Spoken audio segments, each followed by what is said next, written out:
something I really wanted to ask you about that nobody else talked about was that you never took any money from alcohol sponsors. And what was written was that because you promised your mother you would never do that. And also when you had STP as your sponsor, you turned down a great sum of money to keep your car somewhat blue as opposed to painting it all red. So, why were these signs of integrity so important to you? I don't know. Sometimes you look back and say, man, what was I thinking about? Oh, well. Let's move on then. Now, on the beer and the liquor deal, we grew up in the country. We grew up with a lot of bootleggers.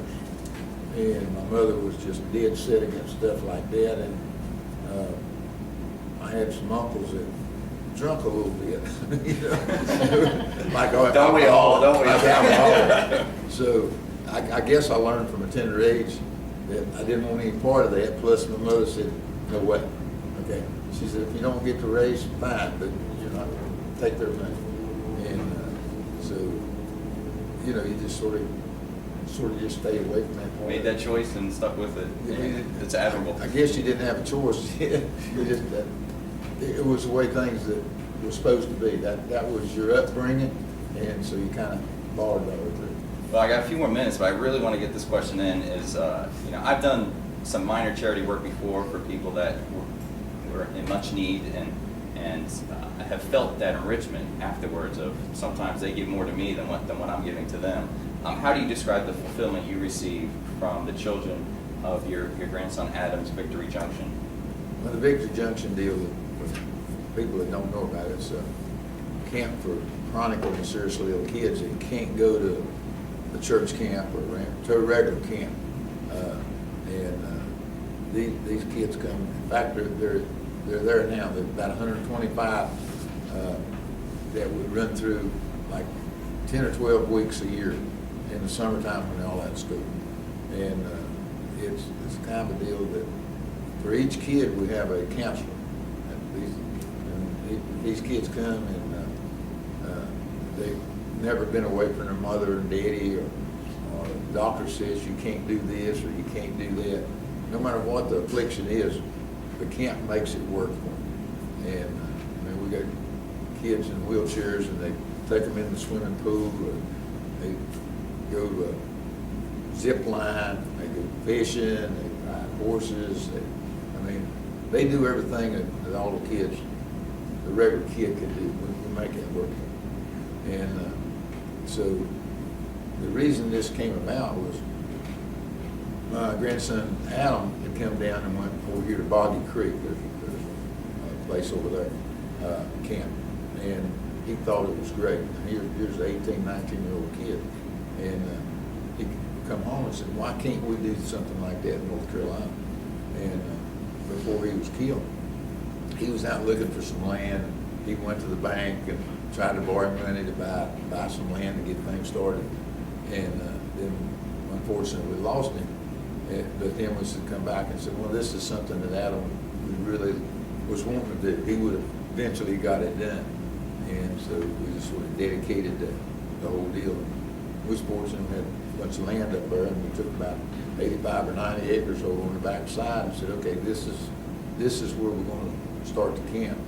And so in doing that, we just sort of got some people together, and freaky guys, and started knocking the trees down and stuff. And then we started talking to the drivers, NASCAR drivers, and to the owners, track people, NASCAR organization, to the fans.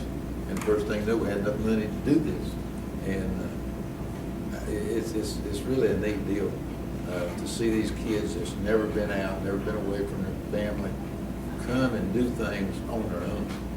And they'll stay there a week, and they get all engrossed. And a lot of times you see a kid come in, and he's been kind of, feels like he's the only one in the world that's got that problem. He'll come in, and he'll sit over in the corner and sort of let everybody sort of do their thing. And a couple of days he's jumping around, he's up on top of the table jumping around. They join the world, I think.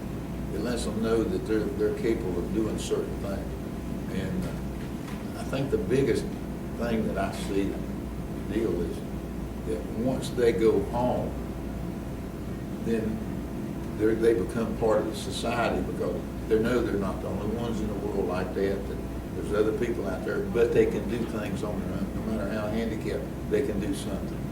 And the hardest thing to do is get rid of them. Once they're there for a week, they don't want to leave.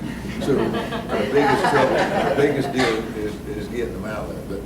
But everybody that works there, volunteers, it has to be volunteer to make it work, to afford it. And the kids come from all over. I was talking to speaking this past week. These kids were from Chicago. They had two boys that had come to the camp, and it cost the kids nothing. It cost the parents nothing to do it. We get enough money together, and everything's paid for. So it's just it just makes you feel good that you're not doing it, and I'm not doing it, but I can stimulate people to get involved and to come and make it work for them. And I don't think there's anybody any happier after they've had a summer with it than the counselors. And the counselors come from all over the world. We've had counselors from England, with a lot of people from Canada, all the states. So once the people come, most of the time they come back a couple times to the counselor. And you go there. The first thing we built was a hospital. So they got a hospital there, all kinds of different things to take care of, all kinds of machines to take care of the kids and all this stuff. And the kids come and they bring their record, and we don't let them know there's a hospital there.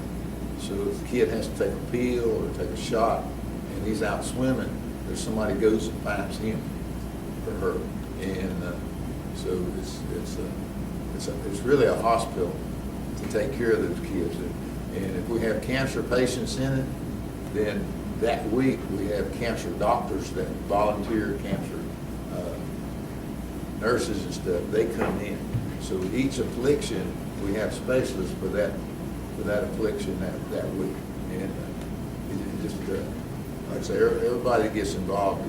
Those people, the doctors and stuff, and nurses, they can't wait to come back, and the kids can't wait to come back either. So.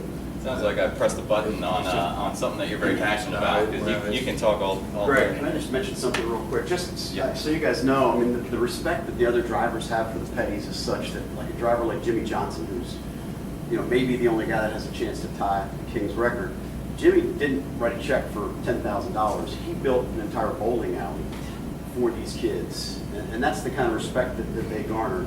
The other thing I wanted to mention is, in case you don't know, Wyndham is a corporate entity. Serious Fun Network is the organization that runs about 5 camps.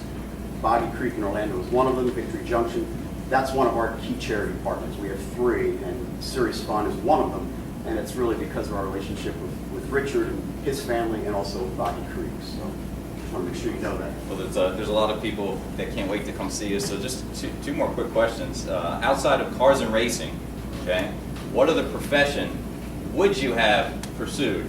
And it's okay to say salesperson for Wyndham. That's I mean, why wouldn't you? Why wouldn't I never took the time to even think about that, because it was always just racing and that was it. I have no idea, because again, there was no challenge there to try something else. Okay. Racing was it. Well, fair enough. You made living a successful life sound very simple. So, and my last question, I'm going to plagiarize slightly. If you ever watch Inside the Actor's Studio, the gentleman there, James Lipton, he always likes to ask the celebrities, what would you say to God when you get to heaven? I want to twist that just a little bit, because you're such a devoted family man. When you get to heaven, what are you going to say to your dad and to your grandson Adam? Where's the closest racetrack? I think that's a perfect place to end, don't you guys? Mr. Petty, we greatly appreciate it.